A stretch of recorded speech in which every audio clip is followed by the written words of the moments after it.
So we are back with the podcast Echo. Myself, Vish, and myself. That's the grammatically correct way to say it. So this week has been my choice, and I've gone back to the Adversities to Assets again with Lewis Raymond Taylor because I've really loved the entire series of the podcasts that are on there so far, and I've started to venture away from that now. You'll be pleased to hear, but.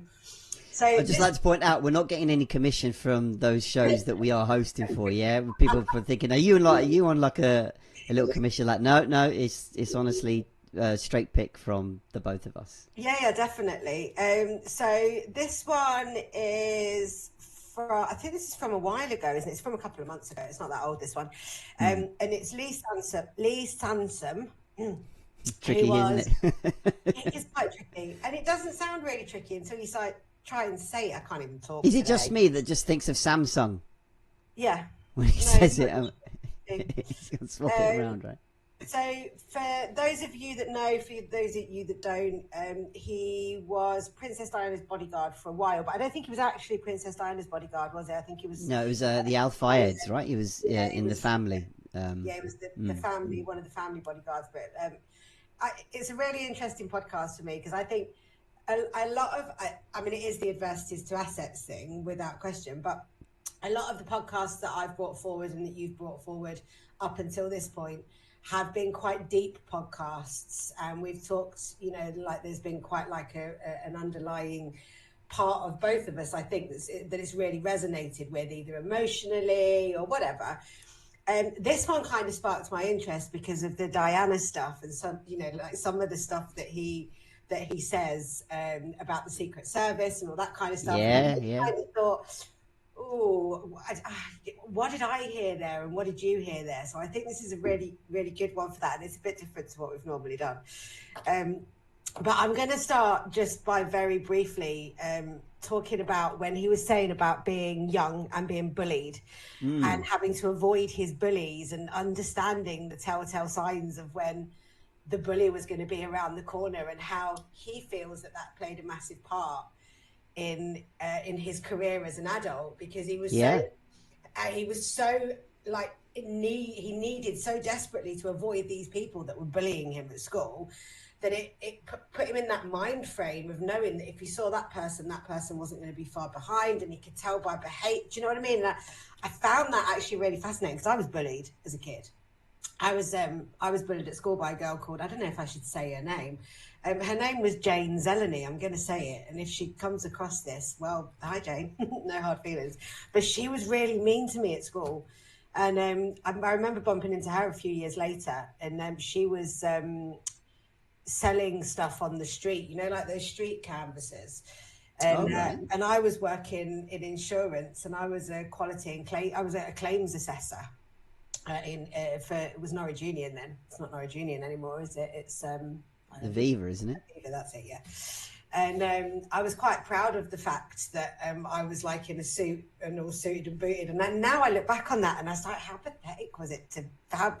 But it's a bit of a shit thing to feel like that, and I appreciate that now. But at the time I was like, do you know what I mean? Like, you were mean to me, now look at you. But actually that's really shit. So, but yeah, and that really kind of did resonate with me massively, him saying that, because I used to do that. I used to avoid certain people at school. I went through a period of time where my mum would send me to school, and I used to have to get 2 buses to school, and I would get the first bus into town, and then I'd have to get another bus out of town. But then what I'd do is I'd get off the bus a few stops before school, and I'd hide around the back of what used to be the Old Manor pub in Thurmaston in Leicester. And I'd hide around the back of the pub all day and then go home later, like I'd pretend. I've got away with it for weeks and weeks and weeks and weeks. Oh, wow. Just to avoid this Jane person. Yeah, it wasn't just one person. I just got really, really bullied at that school. Right. Eventually, my mum took me out and put me in another school. But yeah, I wholeheartedly feel that. It's tough, man. There's a very interesting part in that podcast, isn't it? Where he talks about, you said the avoidance and actually working his route out so he wouldn't bump into people. But also then, the bit that caught my ear was the bit afterwards where he realised that underneath this fear or avoidance and protection of self was the enjoyment of fighting. So that when he started to fight, he could feel all this stuff he'd held released. You know, he felt, what did he say? He felt empowered, powerful, and thinking, oh wow, this is a way I can almost retaliate. So even if at the time he didn't stand up to these bullies that he had, it's like, but there was still the energy behind it, and the idea of like, I want to fight for yourself, your worth, and this kind of thing. But when the first instance of him, you know, getting into fights and enjoying it was like, okay, wow, that was quite a powerful thing for him to unlock, it sounds. Yeah, definitely. And I think because doesn't he say that he discovered karate at that point? Or yeah, a bit further on, I can't remember now. Yeah, it's in so and around the same, isn't it? Where, yeah. And he found that was a really good focus for his energy, and he was just really good at it. I mean, imagine that. I mean, obviously it is a thing because you've got boxers and fighters and cage fighters, and there are people that are really good at that. But imagine that being your thing. Like, do you know what? I'm good at fighting. What do I do with that? And to channel it in a positive way like he has is amazing. Well, they do often say that, you know, martial arts is a way to channel that kind of aggression, but not into like, you know, right, I'm going to smash everybody. Didn't they say that the actual discipline of martial arts is actually not use the techniques, that they're there for self-defense and self-protection, not to instigate and, you know, bash people up, that kind of thing. I think it's interesting as well because he says, doesn't he, that I think they said to him at his karate school that if you carry on fighting or you keep doing these things that you're doing, you're just going to be excluded. You're not going to be able to do that anymore. And he said that was a wake-up call, basically. But you're right. I mean, karate is about discipline. It's about learning to control yourself and your anger. And I think all those martial arts they're about, you know, having the discipline over yourself to channel that energy in a positive way rather than it being really erratic and, you know, all that. You know, I think a part of me thinks that it maybe should be part of our education system in a way. You know, like that I mean, school tries to teach us discipline without question, but I think the discipline that school tries to teach us is archaic. It's wrong. You know, they put 200 or 300 people, or however big the school is, into one thing, segregate them by age, and expect them all to be on the exact same level. And you just, you know, it just doesn't work like that. But I think something like karate in schools is probably better than fucking hockey. And I used to love rounding, but I hated hockey. Anything to get out of hockey. And I think I'd probably have rather done martial arts. I think it's much more disciplined. You know, you've got a lot of people that I know have got small children, especially locally, that do karate and stuff. And when they've been naughty, they leave it to the karate guy. I can't remember what they call him, sensei or whatever. They leave it to him. They'll say to him, like, this is what's happened at home. And then they let him deal with it so that they understand. Do you know? And I think that's something quite wonderful, that children learn that respect outside of the house, because we just don't have that anymore. Yeah, as you say, a different voice, a different perspective, but also, you know, it's that balance of not just giving that person all the responsibility to instill these kind of area of discipline. So that's where, you know, your idea of introducing it at school is great, but then introduce parents into it too, not with the kids at the same time practicing. But it's more like, I don't know, do they meet with the sensei or the people that will deliver it, because then they have an input on what their child is experiencing, because, you know, some parents might hear, what, my kid's doing karate at school, what's going on there? Because it then involves that we're all involved on this. It's not like, right, you know, you'll get discipline here and I can just sort of, you know, not worry about that. It's like, it's all a collective. That's sometimes I think that is forgotten, as you said today, because we're operating off, you know, curricula and all this kind of thing. That is, you know, do we want to reshape? Because there seems to be more fascination with changing the way you assess kids. How many times have we changed from A level to from O levels to A levels to now, was it baccalaureate, or there's some fandangle thing in a way, you know? Just why not we actually see what are we teaching them? What are they getting exposed to?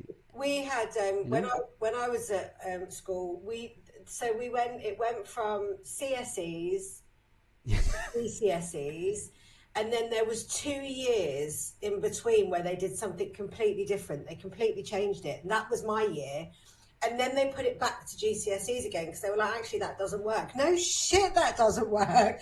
That was when they were giving out those what are they called? Those record of achievement things. National record, NRAs, National Record of Achievement, the big red binder. Yeah, I've That still you got never, mine. ever, ever use, yet was made to think this is the most important thing you'll ever Yeah. have in your life. Like, what Why the you hell?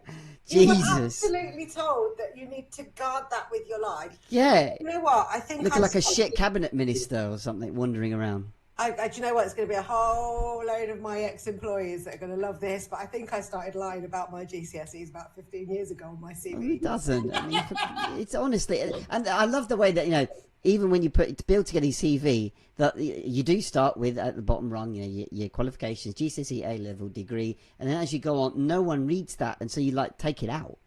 So all those things that people will forget quickly anyway, because it's about the immediacy of what is your most recent experience, what is your abilities, skills, that kind of thing.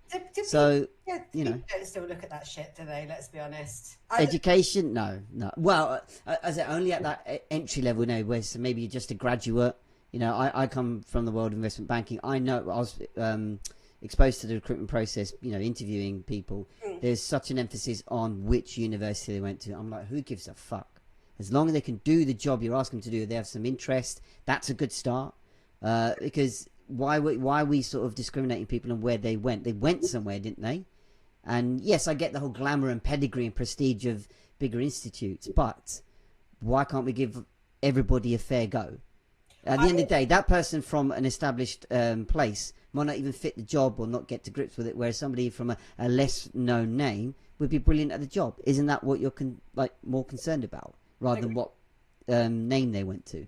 I think that I've done a lot of hiring over the years in various companies, and and it's not a popular opinion, I don't think. I think it's becoming more popular now, but I've always kind of been of the opinion that you can teach somebody how to do a job.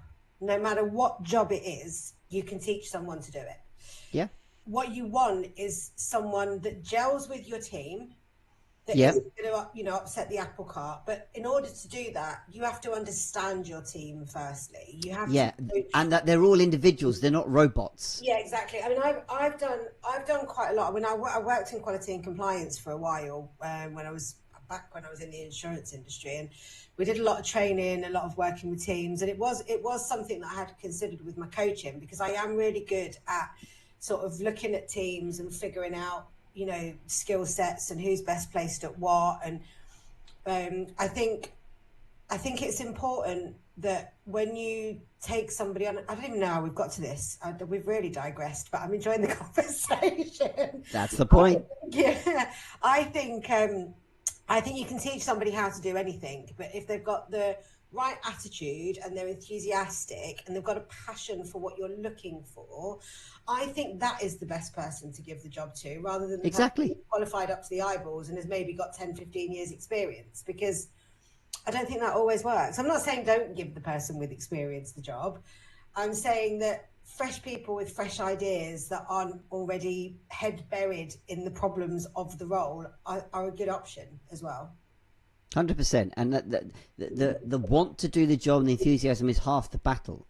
When there are people there clearly that don't want to be there, they will start to cut corners and this kind of thing. In cutthroat spaces like I was in, you can't really afford that.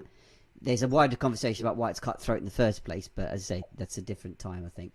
But yeah, I just remember being in these interviews where it's always built up to be something so important. And look, don't get me wrong, it is important. This is someone who wants to work, and it may be their first job or whatever. But the more I thought that if you come to the perspective, just have a conversation like this. Yes, don't go off on a random tangent or whatever. And even if you do, well, see what that could happen. Everyone was so focused on let's ask these questions and let's get this out of them, and let's get just like, why are we trying to wring them like an orange? Just let them speak, breathe, give an opportunity to share, rather than okay, what rehearsed answer have you got in your head, and what buzzwords can you say? It's basically like an exam. When knowledgeable teachers at school will tell you certain words will get you the marks off the mark scheme, because when you look at a mark scheme, it'll say, right, as the person said this word, that phrase, that thing in it, that word. I don't know anything. Yeah, just say that, because again, at school, teachers used to share this, saying, look, this is a mark scheme. This, when I mark your papers, or the examiner marks your papers, this is what they're looking for. So as long as you've mentioned that word, in a context, obviously not just write the word. If you mention these words and phrases, that's what gets you the marks, not the page of a paragraph of waffle that you panic write going, I don't know what it is, I'll just write everything I just know about the subject in a blind panic and hope. Same with an interview. Oh, did they say this? Did they say that? Yeah, look, they are useful signposts, but let the person just breathe and have a conversation. You'll know more about the person from that manner, rather than like, are they just a robot that can regurgitate? I really, really hate like regimented interviews. I've done a lot of interviewing over the years. I've had some hilarious moments. I remember one of the questions that really pisses me off was what is it like being part of a team? I just think, fuck off. And when I worked at Equity Insurance Brokers, it was one of the questions that we used to have to ask. And I asked this young girl, and I was in the meeting with my manager, whose name was Angie as well, actually. And we asked this girl, what's it like to be part of the team? And I think she went on for about 10, 15 minutes, right? And I remember me and my boss looking at each other going, huh? She was telling us about going to Mallorca and spending some time. She thought we'd ask her what it was like to be 18, not part of a team. And she spent and we were both like, rushed through it a little bit. Because okay, we're just gonna go. And then at the end she said, and that's what it was like to be 18. And we both went, oh. But yeah, interviews are crap. I hate them. Oh, I'm really good at interviews. Do you know what? I've always been really good at interviews. I don't think I think I've probably only ever been for one interview and not got the job. Oh. I'm really good at interviews. What tip would you give someone that wanted to do well in an interview? Okay, so I always go into every interview.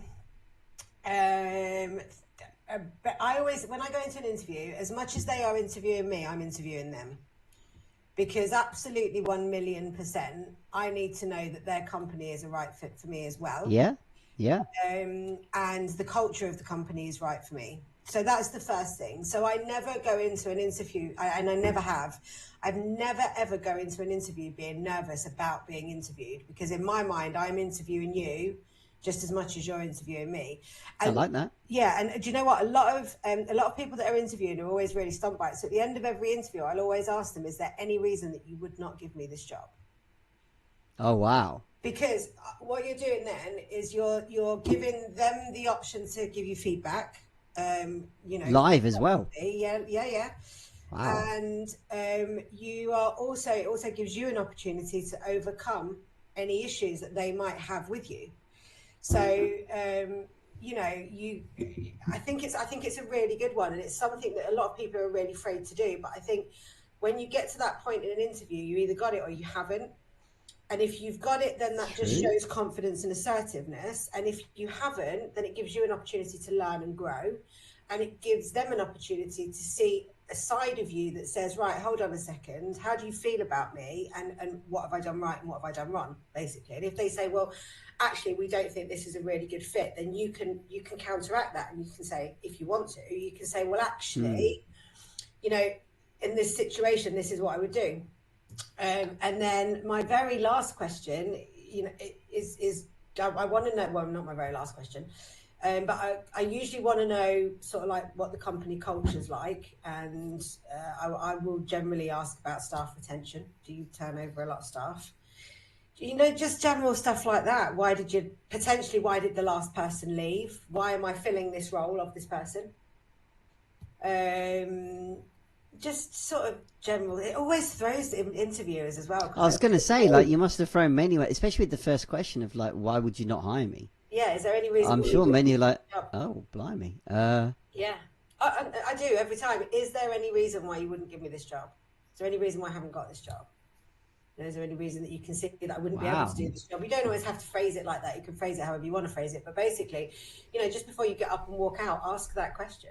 Because they'll always say to you, have you got any questions for me? And I'll say, yes, I have. Yeah. I've got a few questions for you. I'm quite a good judge of character. So in general, if I've walked into an interview and I've kind of thought, yeah, no, I don't want to work for you, And I'm quite honest as well. I interviewed for a job. It was a home-based job, but it was for a company in London that do tattoo removal, and they wanted a business development manager. And I had the interview. She rescheduled the interview 3 times, and then eventually, when we did have the interview, something didn't feel quite right. I don't know. There was just something was really, really off. And I just messaged her back the next day and said, look, I don't think this is for me. I don't want to waste any more of your time, blah, blah, blah. But yeah, no, I generally always go into an interview feeling like I'm interviewing you as well, because I'm not going to work for a company that either goes against my values, or I know that after 3 months I'm going to hate being there, because there's no point.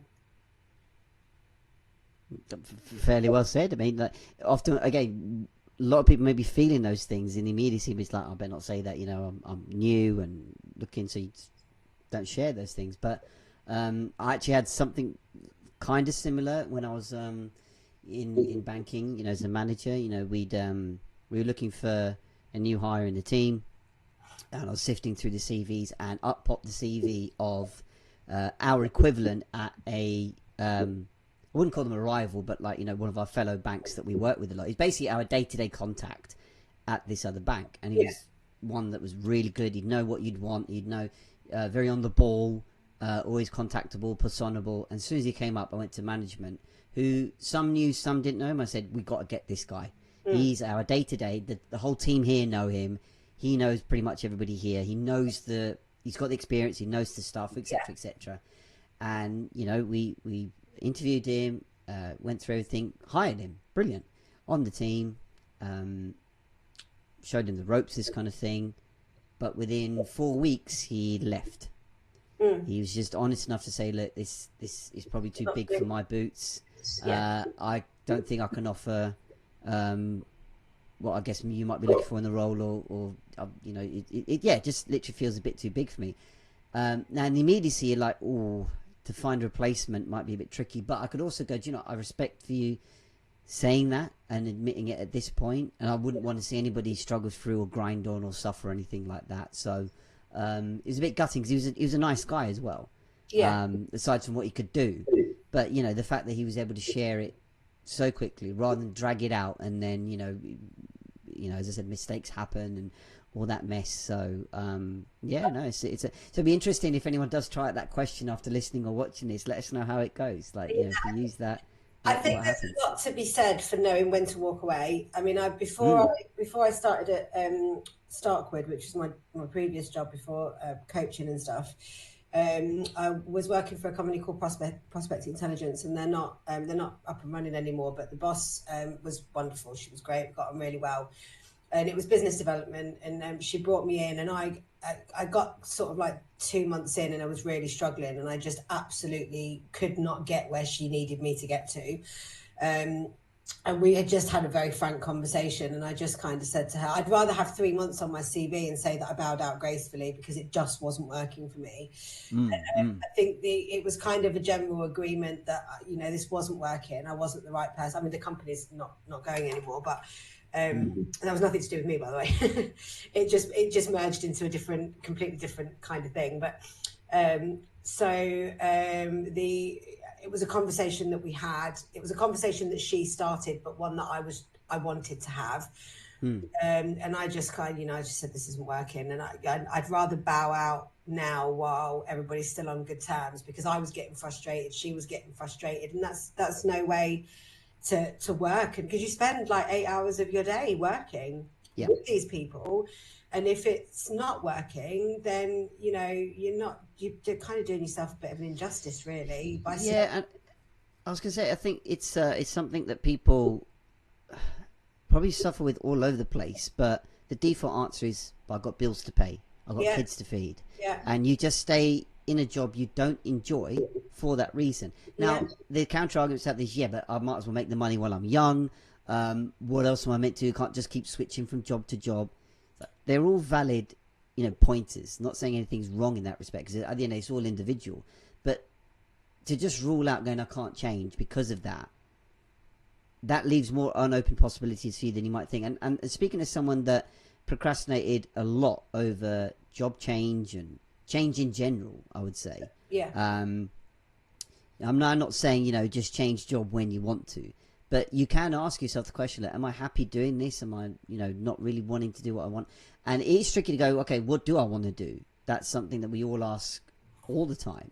Yeah. But there is more scope for you to move, change than you might think. It just maybe requires you asking yourself, asking your bosses or colleagues, even your family or friends of like, what else could I do? And, then people fret about things like CVs, gaps or short tenures and things like that. How am I going to explain to somebody? Sometimes, if you're just honest about something, it's not going to say you're going to convince the other person, but look, there's no need to make things up, There's something to be said for going, as you said, staying somewhere for 3 months, but that's it, I didn't want to push it any further or whatever. There's nothing wrong with that you're not lying about anything, you're not, that kind of thing. See, I completely disagree with you on this. Go on. I am completely the opposite end of the spectrum. I think you're not a tree. You're not stuck anywhere. You can move anytime you want. I say this all the time to people. You are not a tree. I think if you're unhappy at work, fucking quit. Do you know how many jobs I've taken where they've gone to me, can you do that? And I go, yeah.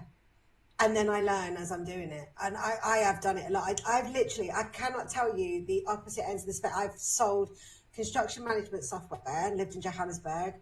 I've ran a wheel refurbishment crash repair company that had like 8 ramps and 20 mobile vans. I was a workshop manager. I've done overlocking, sewing machine, like overlocking baby clothes, like sewing baby grows and stuff. I've worked in hairdressers. I was in insurance for quite a while. I did quality and compliance. I was also a claims assessor. I was which is quite the varied CV. Yeah, I was an administrator for a mortgage company. Then I kind of went out on my own and got myself back before social media become really popular with businesses. What I would do is I would approach businesses and say, right, okay, you're missing the trick here, and your company could definitely benefit. Give me 3 months. I'll learn about your company. I'll show you what works best on which social media platforms, and I'll train somebody to do it. And I worked for all sorts of different companies. I worked for a koi carp company. I worked for a game controller company. All sorts of different things. And I kind of used that as an opportunity to bounce around and just take whatever I wanted to take. And I got to work with the people that I wanted to work with, and I got to turn down the stuff that I didn't want to do. But what else? I've done some right crazy stuff. I've done ironing in a men's suit place that makes men's suits. Yeah, do you know what? I've taken God knows how many jobs that I absolutely shouldn't have taken because I didn't have a clue what I was doing, and I was just completely winging it. But I've always done all right. Always. Brilliant. All right. Well, I guess that to me, I know you pointed out as like you completely disagree, and that's absolutely fine. What I'm hearing though is you're actually articulating really well the possibility that when it comes to like if you're not enjoying it, go. Yeah. Brilliant. I think that the default, that I was trying to highlight was that but I can't because I've got dependents, mortgage, bills, and the chance to ask yourself what can I do is one thing, but the other possibility is go. Do anything. If it's more possible than you might think is what I'm saying. I think the dangerous space to be in is not unhappy but not happy. Because what you do is you plod along, don't you? You kind of go, it. Oh, it's all right, I'm all right. Before you know where you are, 10, 15 years have gone by. Yeah. And I tell you what else. I think the reason that I think it's really good to be uncomfortable at work because it gives you a kick up the arse to move and change. I think it's not. I don't think it's good to be just like even keel. I think when you either really find something you love and you never work a day in your life, and there are people out there like us that are lucky enough to be doing that. And then you've got that in-between level where people are just plodding along and they're comfortable and it's paying their bills, but they're not really happy, but it's all right. And then you've got that, I hate it here and I need to go. And that's where the push comes. That's where you make the decision to kind of move on. Very true. Very true. And I think that's a better place to be in because I think that's where you find the better opportunities when you're being pushed. And that sort of middle pit space, as you said, where you've got that, you know, there's something not quite right there, but you're like, it'll sort itself out, it'll be fine, things will change. I saw that in myself in banking, that like, you know, something's not right here, but you just don't give enough credence to it, going, it'll get better, I've got to just get on with things and that kind of thing. And you know, those moments that, you know, you talked about before about, you know, people experiencing epiphanies in the space of violence, that you know that as to come back to this podcast, I think we should, like, when Lee was talking about fighting, and you know, getting told by his karate teachers that, like, look, if you don't like get control of that side, then you're no longer going to be here. And that was his turning point. That's, I think, where people experience in those jobs, where something might happen to make them go, okay, I need to give some credence here. And that sometimes, unfortunately, is you breaking down, burning out, things like that. But the signs can be there more readily than you might think. I agree. I think on 4 occasions I have told a boss to shove their job up their arse, and I have walked out. Honestly, there's no better feeling than going, fuck you, shove your job up your arse and throw your shit out. I think I've done it 4 times in my life. There was one of my bosses, he passed away this year, actually. His name was Simon, and we got on really well outside of work, but he was my boss. Right. He owned the company that I went and worked for. So they wanted, my mum worked in the motor trade for a really long time, and he wanted my mum to run his workshop. And mum was working for Volkswagen or wherever she was working at the time. And she was like, no, but my daughter's just come back from, I can't remember where, I've been living somewhere abroad. My daughter's just come back. She could do with some work. Why don't you give her a go? So I went and started working there. And I think within about 3 or 4 months, I was completely running the whole workshop. And me and Simon just absolutely fucking clashed. Like, every time I went into that office, all the girls up in that office would scatter because it would end up... Everyone duck. And you know what? I learned a lot from him. I think at the time I didn't really see it, but I look back now and I think he definitely shaped me as a person in much bigger ways than I could ever see at the time. And even despite all that, me telling him to shove his job up his arse, the constant rowing, he still asked me to go back like 18 months later. He was like, the workshop's a mess. And I know this sounds really bonkers, but I know a lot about powder coating. And I know a lot about powder coating contamination. And I can look at something that's been powder coated, and I can tell you exactly by looking at what's wrong with the wheel, what is causing the contamination. So at one point, I was having like powder coating companies up and down the UK ringing me and asking me, sending me pictures of wheels. I mean, it's all different now because all the chemicals would have changed. It was a really long time ago. But whenever I take something new that I don't know anything about, I fully wholeheartedly throw myself into it 150% and become the greatest knowledge on whatever that subject is. And then I burn myself out and move on to something else. It's been like a constant cycle. Oh, good on you. I mean, look, that's it's just a vivid example of what is possible for you. You know, we're not saying everybody has to do what we do, and it just shows what is possible. Yeah. So look, we're about half an hour into the show, right? And we haven't really shall we go for the big piece of the podcast about his time with the Fayeds and Diana? Yeah. Go on. What's your thoughts? I think what kind of intrigued me was when he talks about the fact that the British government denied that the Secret Service were there, but it was very clear that they were. And then afterwards, you know, in the first inquest, they denied that they were there, and then eventually it was, you know, they admitted that they were there. But of course, they were going to be there. The future King of England was there. There was no way they was, like he said, going to let the future King of England, you know, go to, where was it? It was south of France, wasn't it? Go to the south of France and not have some kind of protection there because Diana wasn't entitled to that anymore. And what was it he says? He says something, and he says, I think, what is it? He says, there are some things that we just don't need to know, or something along. I can't remember. Yeah, he mentioned that, you know, I think Lewis asked him, saying, do you think we'll ever get any new information about the whole thing? And he said, yeah, that it's most likely the Secret Service will know something, but they'll keep it quiet from us because it's a bit like not disturbing the peace type thing. Yeah, it's like kind of that the whole saying of we need to know basis. It's like, oh yeah.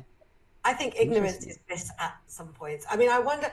I know you watch all these. I really do love a good action thriller type film. I'm not going to lie. And I'm fully engrossed in The Crown right now. I'm just watching the last couple of episodes of that, but I wonder how much stuff does go on. I don't wonder.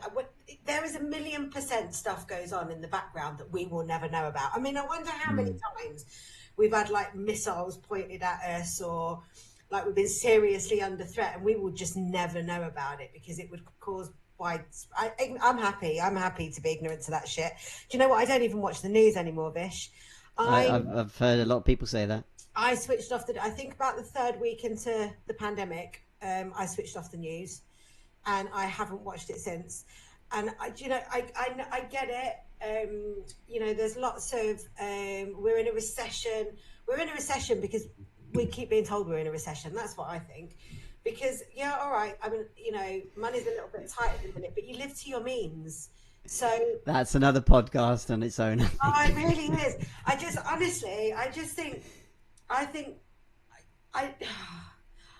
don't believe I'm not a royalist, okay, and I say this, but I was a supporter of the Queen. I think she made a lot of mistakes in her life, but didn't we all? Hers was just very public. But I think she gave her life to service of our country, and she missed out on her own life to do that. And I think she took the role very seriously.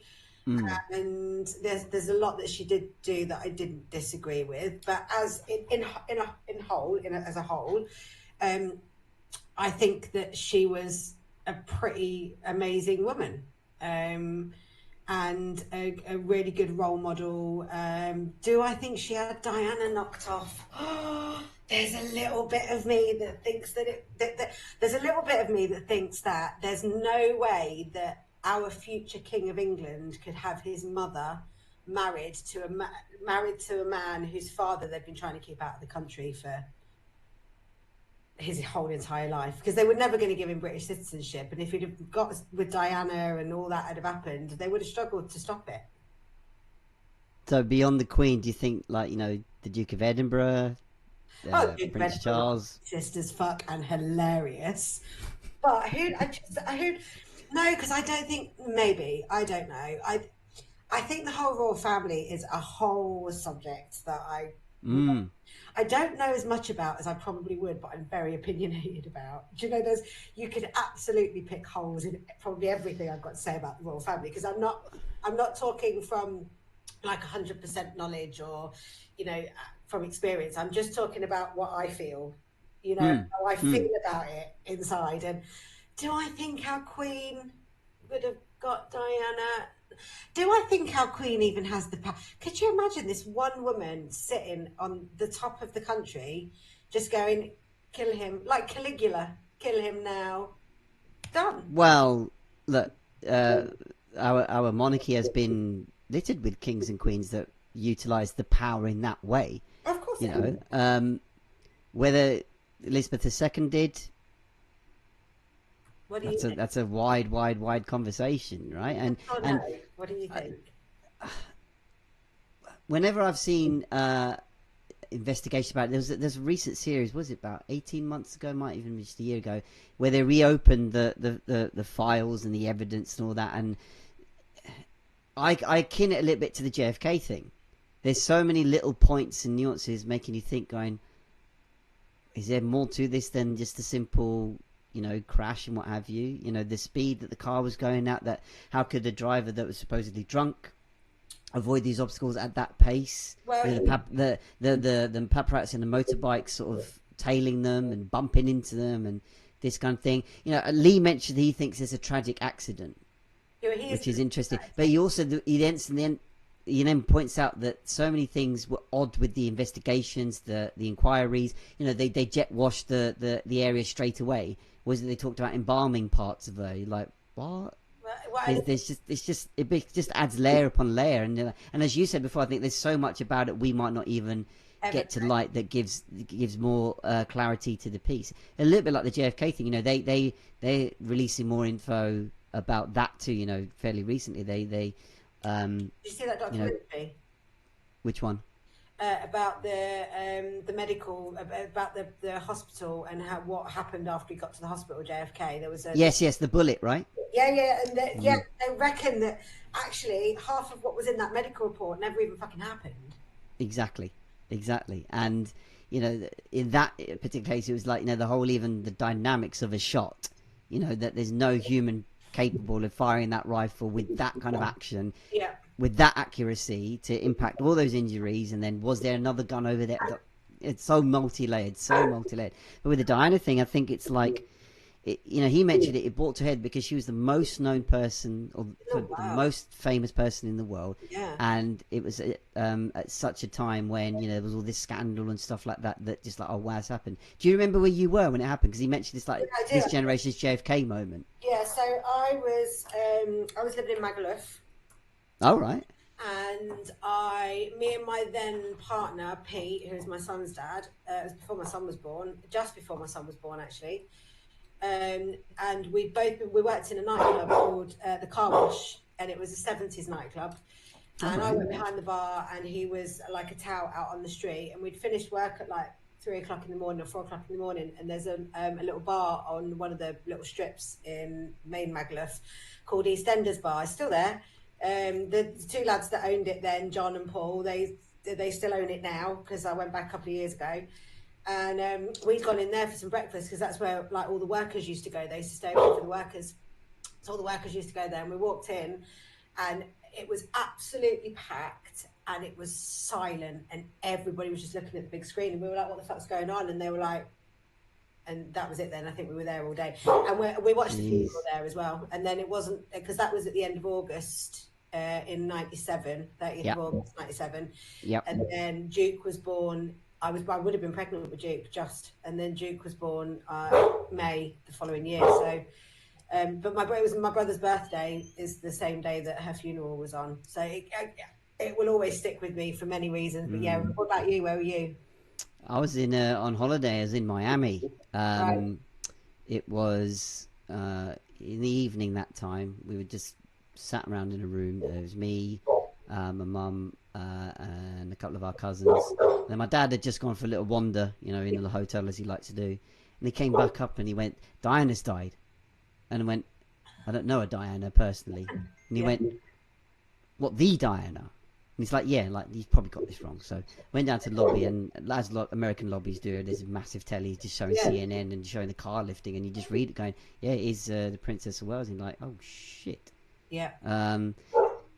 It felt weird because I felt like I've no connection with I'm not like you. I'm not really a royalist, of these people, but it just feels weird that I was in America at that point, and it felt personal because I was a British person in America. At that point, not as if everyone was asking me questions about it all, but it's like I just felt like a little something, and like interesting, like in like social commentaries and pieces afterwards, that it said it was a real watershed moment for the UK in general as a culture. We were just coming out of the embers, actually not even the embers, like it marked the end of the Britpop era from 94 to 97. New Labour, all the Britpop bands, Euro 96, all that kind of thing. It stopped at that point, just when it was kind of maybe ready to take another step. It stopped dead.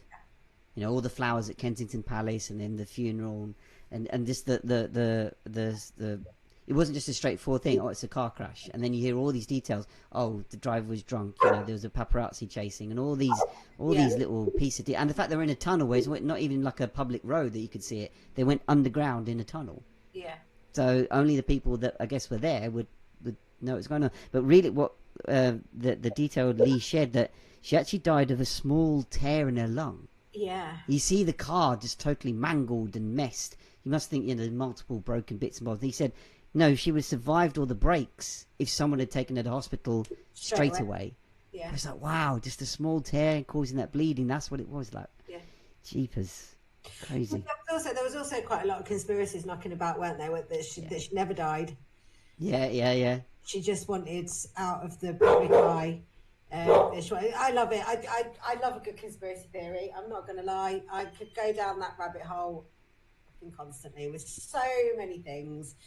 But one thing that also caught my ear before they talked about it was the interest in her was like, it meant that you could generate $1 million for a photo.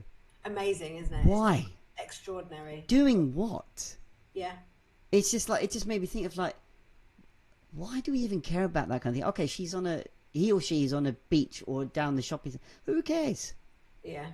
And like, it's funny because, like, you know, just to segue a second into football, like sometimes when people, like especially in transfer season, if they see a player hanging around somewhere, and like Sky Sports News, for example, have made a day out of it. Oh, so and so's been spotted on a plane, or so and so's been spotted at an airport, so and so's been spotted here, and it creates a rife of rumours. He's going there, he's going this, that's happening, and this person's meeting in that hotel. But it's like, that's all for free. That's all publicity and shit like that. But here you've got, like, you know, they've taken a fuzzy photo of someone lounging on a boat or something, and you get £1 million for that. Yeah. Who cares? I think a lot has changed, obviously, since back then. The Sun is no more, is it? No, is the Sun still going? The Scum, I think, are still going. It's online. Cancelled, didn't it? News of the World, News of the World got done. But I think the Scum are unfortunately going. Yeah, I mean, I don't watch the news. I don't read newspapers. I think I've very, very strategically filtered out all my social media now. So it's just if all I'm seeing is a wall of like news and doom and gloom from people, they get unfollowed and snoozed, because I'm very selective now what I like to put in front of my face. And actually, especially since I've started with coaching, I've got a lot more coaching people, and the community is really positive, which is fabulous. But I think Lee Sansum knows more than he's letting on.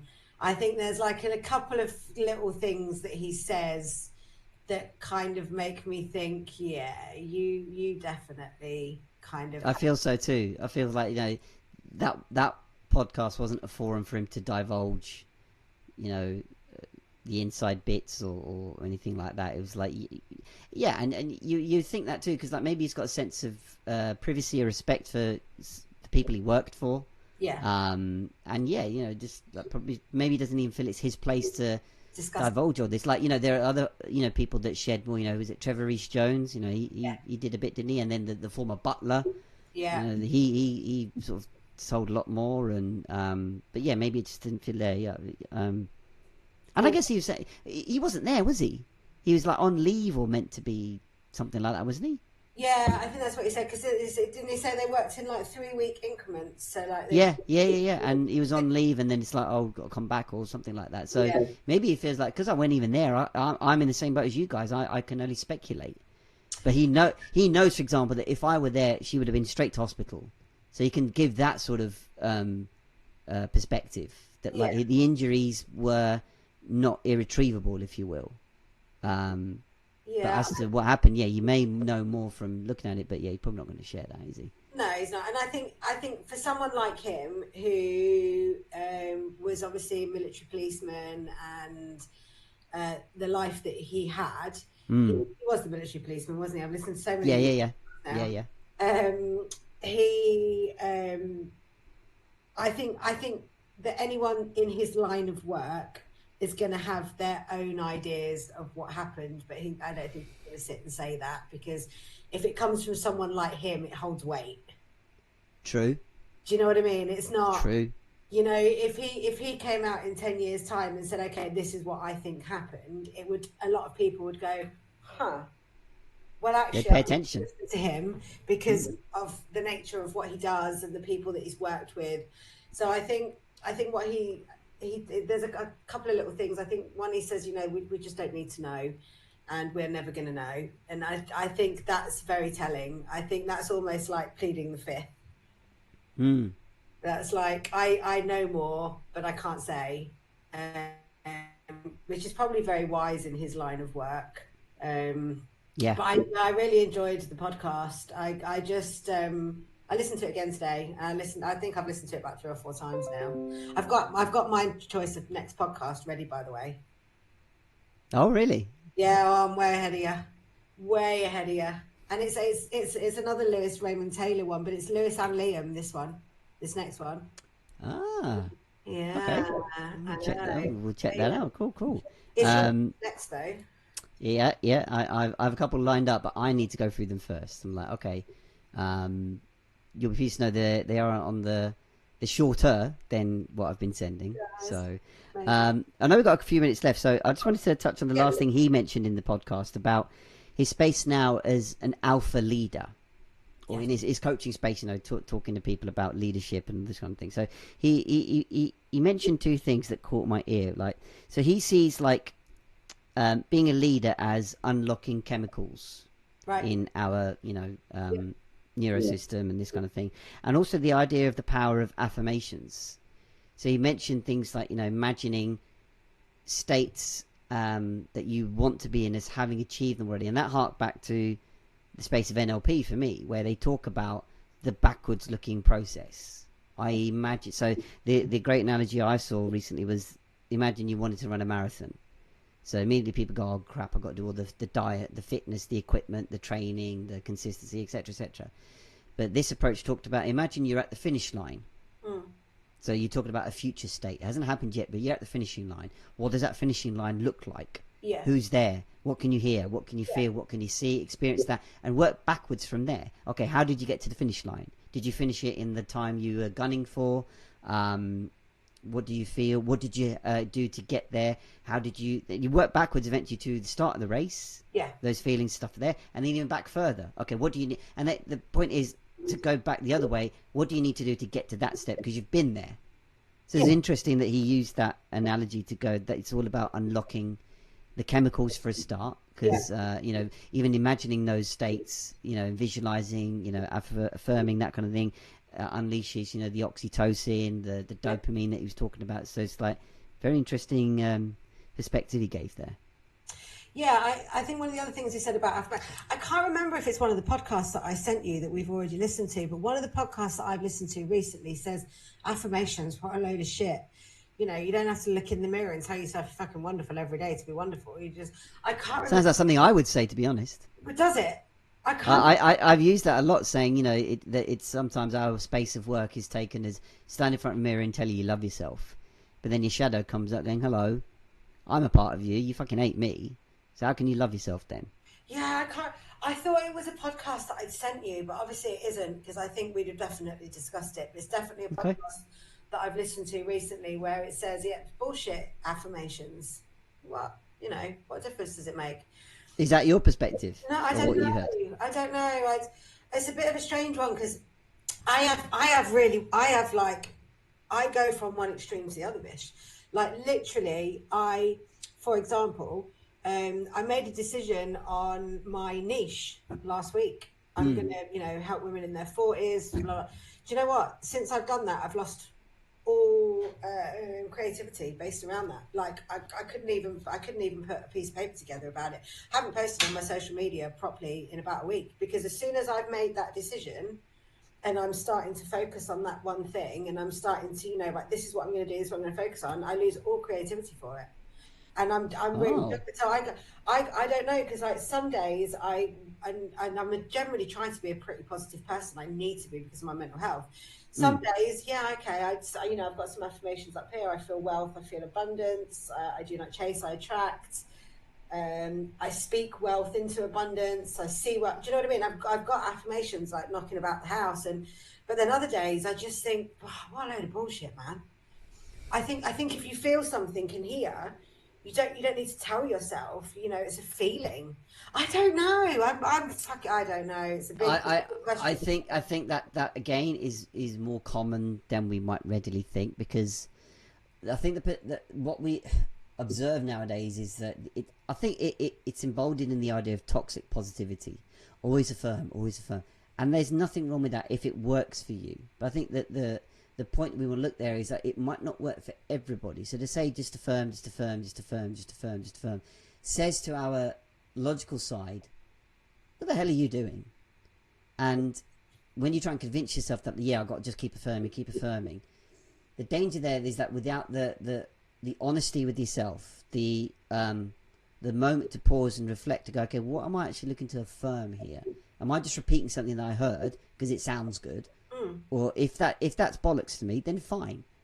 What you as you said, it's a feeling. What do you choose to resonate with, and the affirmation will take its own form for you. Some people that might be, repeating messages. Some might be actual direct action. Some might be, right, let me reflect more, let me think more about it, let me talk to somebody about it. So I think affirmations just get caught in just repeat shit, and that's why I think the skepticism is surrounding that, because it sounds like that whole word of affirmation and manifestation. You speak to most people, they go, that's just a bunch of airy fairy hippie shit.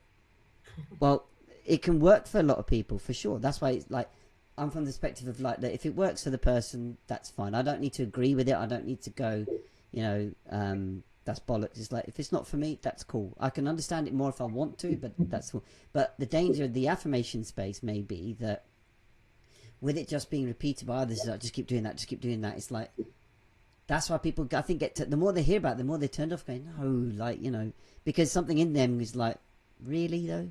And yeah, look, and that's the honesty then you want with yourself. It's like, okay, why am I getting that feeling? Not to microanalyze everything, because I keep saying on this podcast, it's always about a balance. Yeah. You're not going, why am I feeling that now? Why am I feeling this? It's like, if it don't resonate with it, your subconscious and your instinct will tell you straight away. Of course it will. If you listen to something and like, that's bollocks, okay? If you want to understand more about it, you can ask yourself. If you don't, that's okay. It's natural to feel. The issues get when we hear something and like, no, better not say what I actually feel or think what I actually feel. So you're right, it can swing from this is the best thing, it's going to work, to this is rubbish. Yeah, I definitely get what you mean.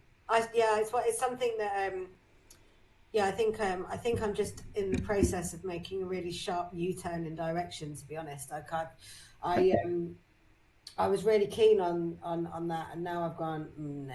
I need to find that podcast though. I've listened to quite a few podcasts over the last couple of weeks, and I need to find that one because it was a really good podcast, and I'm sure I will have saved it in my podcast, so I'll have a look, and if I can find it after the next one that I've got, then I might make that my next one. But nice. That'd be a good one to dive into, I think, because I think when people think about working on themselves, like, whether you're in that space or not. Personally, you do tend to see people focus on that good side, and that is a good start to go, okay, it's not about just the negative things you tell yourself. It's like, okay, what's the alternative? What's ways you can be kinder to yourself, and that invariably leads to we know from NLP, the language you speak in yourself, with yourself, is very powerful. It doesn't just have to shift to the affirmation manifestation space constantly. There's almost a sign of it's there as a principle. Now you apply it to what that means for you. So sitting there going, I will get this, I will get this, I will get this, doesn't work for you. That's okay. You don't need to push yourself through that. Something else would work for you if that's going to be true. It's funny you should say hippie shit, because that's what my best mate always says. That she's like, oh, she comes again with her hippie witchy shit. Because that's me all over. I always jokingly say that I'm a human being I'm a spiritual being having a human experience. Do you know what I mean? Yeah. I'm just bouncing through this thing called life. Well, the humor I see sometimes I get out of it is when you talk to other people that have not experienced our space. That basically the logic people, the ones that are in maybe high powered jobs, even the medical profession. Look, nothing against those in there, but it's like when you get those, I often feel I get that kind of half bemused, half bored look and feel. They're like, okay, it's like there's that pity of like, oh, he's kind of falling for this kind of thing. Yeah. Oh, he used to be clever, or like, like you're talking or trying to make conversation about it. It's that half glazed look of like, yeah, man, yeah. Oh, sounds good, yeah. And you're like, right, okay. Again, I'm not saying that I'm better than them, and that it's just an interesting observation for me when I see it. Of like, okay, apples and oranges, isn't it? It's and the step I further took from there is like, look, I'm not that I was, but it's like I don't need to go around convincing everybody. It's like, look, if you get it, you get it. You don't. It's all good. And just to finish very quickly on a point of like, I'm always fascinated when I talk about what I do. I don't, not broadcast, but if somebody asks in natural conversation, how's it going? So most people in fact, everybody in my space now knows that I'm well, I call myself the mindset transformer, but everybody labels it as coaching. How's the coaching going? It's like, okay. So, and I talk about, look, it's going great. I'm learning this and that. I'm also doing podcasts now. I'm doing this, and it's like, so no matter what I say, where I am, it'll come back to, you earning from it. How much are you making from it? And I'm like, that's important. But for me, it's like, this isn't the be all and end all. No. I'm expressing how being the mindset transformer has allowed me to do things like this podcast. Yeah. To enjoy creativity, to enjoy conversations, to enjoy other areas of growth and enjoyment and fun that I wouldn't get from just earning in a job. Yeah. I'm not saying I'm better than you. I'm not saying that money's not important, but it's now a part of everything else that I do, rather than just going after the paycheck. But it's interesting that people just default back to, but are you earning? And I'm like, does it really matter to you if I'm earning or not?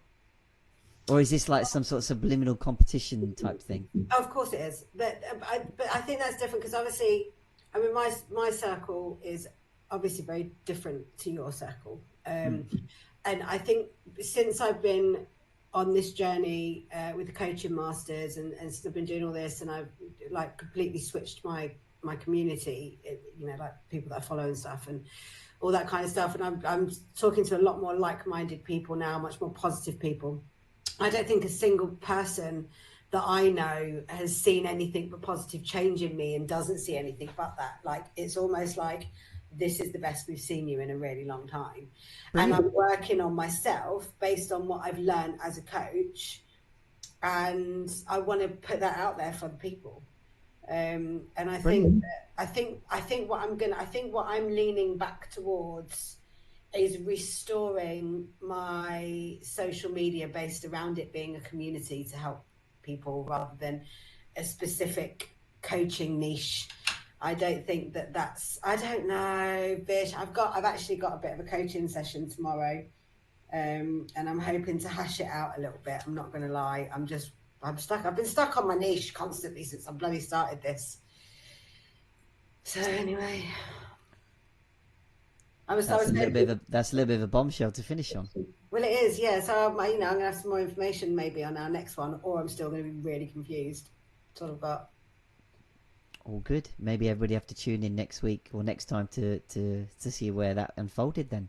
Yeah, it's your pick next as well. So it is. As I said, I want to go through a couple because they look interesting, so I want to dive into that. And yeah, look, we'll be back next time to share that podcast and all our thoughts on it. And as I say, for you guys listening and watching, if you've got any shows you want us to take a look at, do feel free to share. And indeed on your thoughts and perspectives on what we've talked about already.